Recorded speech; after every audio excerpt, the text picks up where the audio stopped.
The Gina and Matty podcast. I'm going to read to you a couple of paragraphs that were printed in the Sydney Morning Herald yesterday. The facts of the Mariners' 2023-2024 campaign bear repeating. After the team that won last year's grand final was gutted in the off-season, including the departure of their previous coach Nick Montgomery, the Mariners were knocked out of the Australian Cup on penalties in their first competitive fixture in August, then lost their opening match in the AFC Cup group stage in September, then their first 4 A-League matches in a row. They have lost just twice in 38 games since, winning 3 trophies, including the AFC Cup and the A-League Premier's Plate, the first time an Australian team has completed a treble featuring a continental title. This achievement sets up a classic pub debate, vaulting this team into the conversation as one of the greatest domestic teams ever seen in Australia. Let's relive the moment on Saturday night one more time.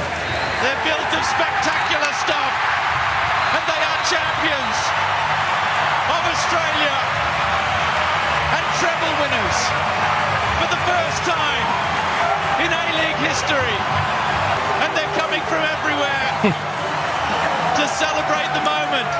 The Central Coast Mariners, the fairy tale is complete and the celebrations can begin. And joining us on the line, Central Coast, please put your hands together for the man who orchestrated all of that. It's the one and only Mark Jackson, the gaffer. Hello, Jacko. Good morning, everyone. Good morning. No, just hearing that back now, it just brings it back to life. What a fantastic evening! What a fantastic occasion for the Central Coast. I'm so proud of the club and what we could achieve this season. So, made up. People ask me if it's sunk in yet. Sometimes I think it has, and then hearing that back again, sometimes I think it hasn't yet. So, amazing.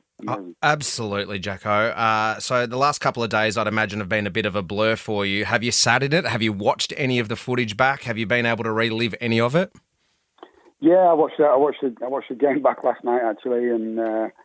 we were in at work yesterday morning. Me and some of the staff were in. We've got a lot of planning to do and things like that because I fly back to England on Wednesday. But I managed to watch it back. Even my wife showed me some of the videos, what were on pre-game and the light show and stuff like that because I never saw that. I never saw what happened before the game. And what an amazing event! Amazing. How does this victory compare to your past experience in football management, Jacko? This is the biggest game for me. It was the biggest game in my management career.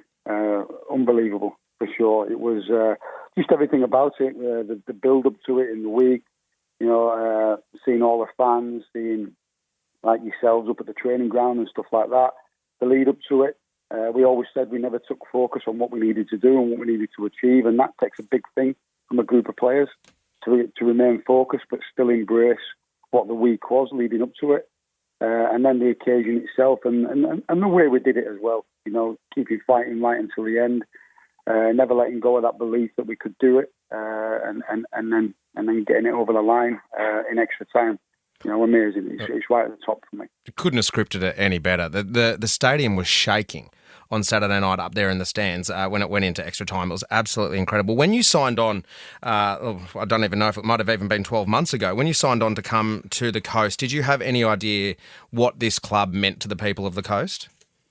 I did, yeah. I had an idea because I'd spoken to Nick and I'd spoken to Matt Simon and Rich and they wanted me to come in and manage the team and do that, but also understand what the club is about and help build that connection still. But I had a feeling for it. But once I come in, I spoke to a lot of people, I listened to a lot of people, those people, people who had been around the club for a long time, people who had been around the club from when it first started. So I like to listen to their stories and what the club means to them. And I had a real idea, but last week leading up into the game, you really felt what it was like, seeing people in the street, seeing people at, having a fair and the shopping and the supermarket and things like that, just taking time to come up to us and wish us good luck and saying we're right behind you. It really emphasised what what the community is to the club and what the club is to the community in the build-up. Absolutely. We're joined this morning by Mark Jackson, manager of the Mariners, the gaffer. Gina's not in this morning, Jacko. She's going to be shattered that she didn't get to speak to you, but producer Loz is here. I don't think there was anyone screaming louder on Saturday night than Lozzie at the game. Or more high-pitched. If you could hear like a slight dog whistle, that was me. How did it feel seeing all the fans just rush onto the field? Because it looked unreal from when we were. It was just like they just kept coming in droves. Like, were you just feeling the love from everyone? 100%. You know, you felt that as soon as it happened, and everybody was just seeing the look on people's faces. You know, grown men, grown women, children. The guy on the scooter, which I keep seeing all the time. Yeah, unbelievable. But it was exactly that. It was, you know, we felt that support, we felt that love from the fans and the supporters, and you know, that was a moment for them where, you know, we could try and give back as well and interact with them on a personal level, even on the pitch during such a time. So, you know, I think everything was right about it. You know, people say that, you know, things like that shouldn't happen, but everything was right about it. You know, there was no trouble or anything like that. So it was great, and you know, credit to Melbourne Victory supporters as well. They made for a great atmosphere. They were loud. They were impressive, actually. They got behind their team. You know, credit to Melbourne Victory as well for what they did in the game. I thought it was an excellent grand final. Absolutely.